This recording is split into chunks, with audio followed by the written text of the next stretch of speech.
I'm gonna have to be a little quiet for this one since there's people sleeping upstairs and I don't want to be a nuisance since, news flash, this is the first concert review where I actually review it right after the show, because all the other concert reviews I've done before, those were done months, if not years after I actually went to the show, because, like, Weird Al, I saw him for the first time back in 2011, and I didn't do that review till 4 years later, so luckily, the concert literally ended like 45 minutes ago, and I just got home like 10 minutes ago, so now that the thoughts are fresh in my mind, I can hopefully give you a more detailed explanation as to what I saw, but okay. Graveyard, Mastadon, Clutch. I had no idea who the other two were, so I had no idea what to expect from those two. But Mastodon, before the show, I had only ever known them as the band who recorded the song "I Will Cut You Open with a Linoleum Knife" from the Aqua Teen Hunger Force movie. And it's a great song. That song must be played at the beginning of every single PG-13 or R-rated movie ever. But that aside, like, my friend only ever showed me like some Mastodon stuff like way back, like 4 years ago ish, and like he showed me the, like, I guess their big songs like Blood and Thunder, other stuff from the Leviathan album. One track that I remember, I don't know why I remember it, The Last Baron, which is, I just remember it being this 13-minute slow grading track that overall really wasn't that interesting, but I discovered their newest album, Once More Around the Sun. The album cover is awesome, and that's pretty much the reason why I got this t-shirt, because it has the album cover on it, and it's so cool. I see myself wearing this a lot in the future. Oh yeah, remember that Christmas clock from one of my lesson videos? Well, it's still there. Never bothered taking it down. But yeah. Anyways, I checked out this album on YouTube, and my friend described it as like one of their more mainstream releases, like at least in terms of sound and like the way everything's composed. Like, it's still in Mastodon style, but it's done like a more mainstream approach. And I listened to the album on YouTube, where it was free, of course, and I'd have to say there's one song on the whole album that I really like, Asleep in the Deep. Just the main riff, especially the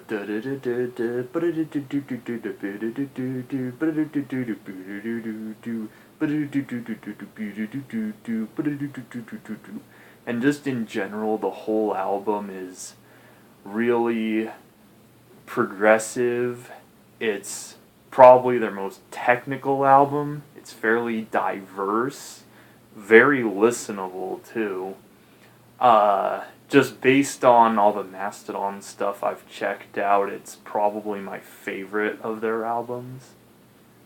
So I anticipated hearing that live, but when I got there, I knew that there would be an opening act. So, Graveyard. Now, these guys, I swear, time traveled right out of the 70s. Just their sound, like, they sound like classic rock with a little hint of prog from the 70s. Like, their hairstyles, their clothes, even their guitars, like, one had an ES-335, one had a Les Paul, and the bassist had a Ricky 4001. And the drummer, I swear, the drummer looked like he had... You can tell he's trying to be John Bonham, but he looks like Neil Peart. Like the way Neil Peart did in 75, 76, where he was starting to grow the handlebar mustache, but it wasn't really there. But, yeah, like... Well, also, one thing I didn't like about them, their bassist used a pick, which really irritates me when bassists use picks when they don't need to.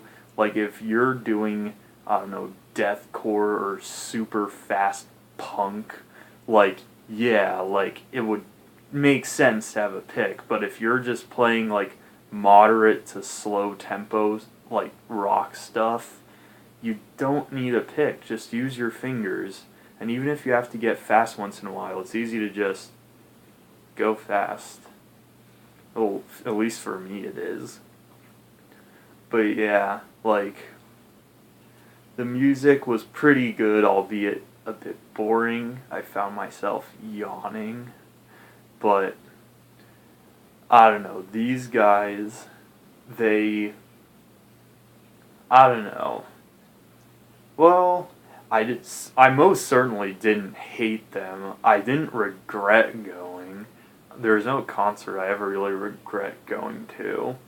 Like, I'd say they're an opening act. What can I say? And if you want some, like, slow to moderate, half clean, half heavy rock stuff that sounds like it came out of the Led Zeppelin era, combined with a little bit of Yes and Genesis, then sure, check them out. But anyways, Mastadon, I don't see them as a band from the past. Their sound is very distinctly 2000s and 2010s in my opinion. But just like, again, the one thing I look for in concerts, at least the number one big determining factor I look for in concerts, is just the energy the performers provide. And oh man, all four members, and I don't know their names, so don't penalize me on this. The drummer was just like crazy and just super into it. And there was one chorus on one song that he sang, and you could just tell he was just like... I'm just looking at his face, and you can just tell he's so into it. And both guitarists and the bassist, they're just going nuts, and just, like, at the end of each song, they just take it off and just, like, wield it in the air like it's their axe, like their literal, like, weapon of mass destruction. And I'm just like, that's great. And I really am gonna have to go check out some Mastadon tabs and look, just in general, look at, like, anything the bassist is doing, because one great thing about seeing bands live is that you notice things you wouldn't have noticed on the record. And a lot of times, like in studio recorded music, the bass is usually buried. It's like deep within the sound complex of all the other instruments, and it's in a sense, more inaudible than it would be live. And when you go live, and the tone he had live was really good, it actually kind of resembled my tone that I like to use. Like, it had that twang to it, but it still had some bass in the low end. The best way to describe it would be like a Stu Ham, Gene Bodine type of tone. But just what amazed me was just how complicated the bass lines were, and he's singing at the same time, and he's like doing all this crazy stuff and being super into it, and I'm just like, whoa, dude, what? I'm gonna have to, I need to look up more stuff from this band now. And the guitarist, awesome. He had what at first I considered a solo, but then it just turned out to be the extended intro of a song, and it was just a ton of pull-offs and stuff, but it was still pretty impressive, and I took a video of it, and I may or may not post it. I'm sorry, I'm really tired, because I'm recording this at like midnight. I've been up all day, and then I went to the show, and yeah. But just Mastodon was just great. They're definitely better live than they are on the record. And like, oh, and speaking of energy, the last like 3 songs they did, the guitarist brought out a double neck. I don't know what brand it was. If it's not an EDS 1275, I don't know double necks, since that's the only iconic double neck shape there is, really. But yeah, like even with that, he was like moving it around and stuff, and I'm like, I have a double neck. I know how heavy those things are. Like, you gotta have a lot of energy to be wielding that thing around, because it weighs like, at least mine weighs about 13 pounds. So it's more, just more trouble than it's worth, really. It's better just to have one on a stand, one on a strap. But yeah, I thought they would play longer than they did, since I thought they were the headliner, but they only played for like an hour, and that, I guess that made me a little sad, because I really did want to hear Asleep in the Deep, and I did also want to hear Blood and Thunder, since that's like a great moshing anthem, and they typically like to close with that song, but they didn't. But it was still a great show. And then, what are they called? Clutch came out, and I never heard of this band ever, but drawing comparisons to other bands I know, Mastadon is like Rush, but with no keyboards and more metal oriented. Just in terms of like the guitars and the bass. Like, the drumming isn't really Neil's style, but I could see Rush making music like this if in the 80s they didn't take the synth rock route and instead took like a more aggressive, possibly even thrash route. I could see Rush making music like that in an alternate timeline universe or whatever.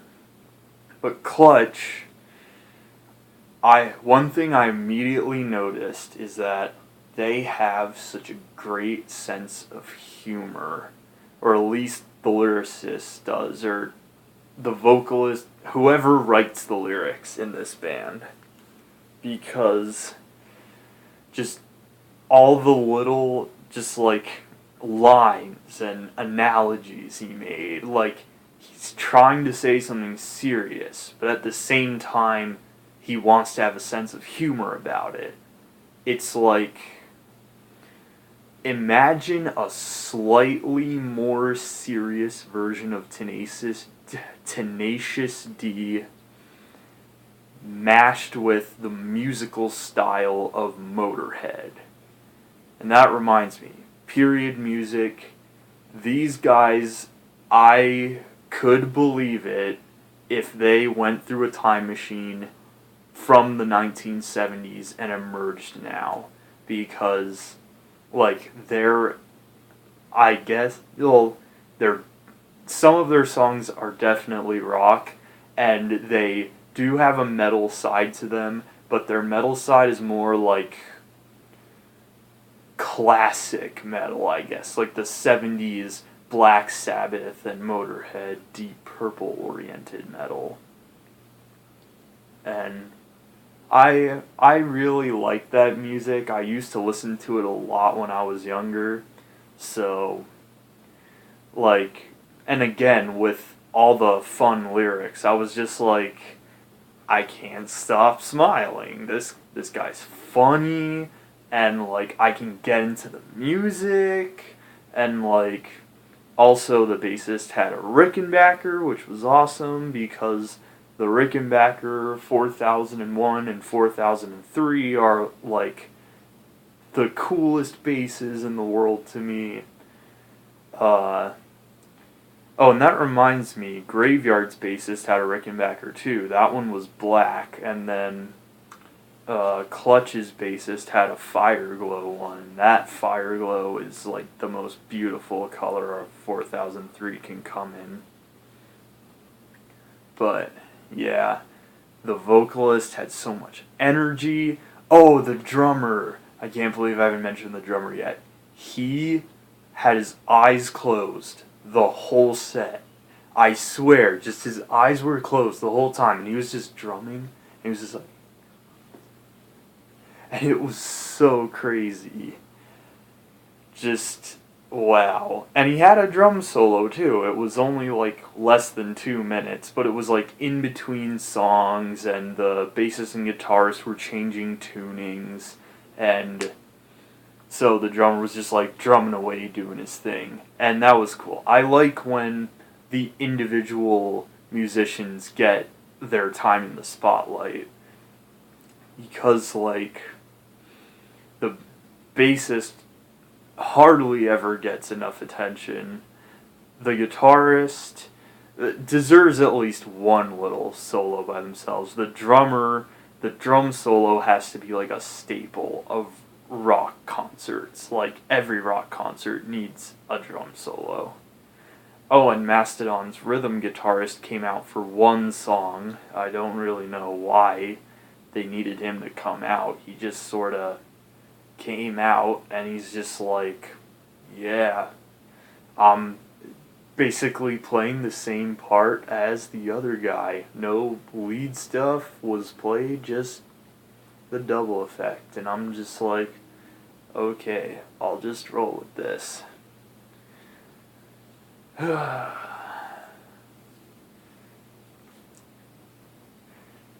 Well, overall, I was really impressed.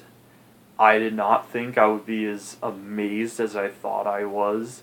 And I was introduced to a lot of new music, and I'm probably going to be checking them out because lately, I don't know why, I've just been going through a period of like musical stagnation. For me to write music, I need to listen to music. And I haven't been listening to a whole lot of music lately, just because nothing's really caught my fancy. And I can't really write anything unless I'm inspired to write something. And just, like, I feel like a lot of the stuff I've been writing lately isn't my best work. So, who knows, maybe Mastadon, Graveyard, Clutch, and any other bands that might pop up in the near future could give me that spark again, to that inspiration I need, because I don't really know what to do. I haven't been playing a lot lately, and tonight it was just really refreshing, and I'm glad I was able to do this and go there. Definitely worth it. And if you're able to still catch them on this tour, just in general, any of the three bands, if you ever see them anywhere, go see them. They're all great live. And oh, I was in the front row this time, which was awesome. Like, Mastodon's guitarist at one point got down on his knees to do a solo, and I swear if I put my arm out, he was like just far enough away that if he tried to high five me, it would like just miss me. Like it was that close. Like I mean, I'm like 6'1", so I have pretty long arms. I have a decent reach, especially when I bend over. But, I mean, overall, it was awesome, and I don't really know what else to say. My brain is fried, and I'm going to bed.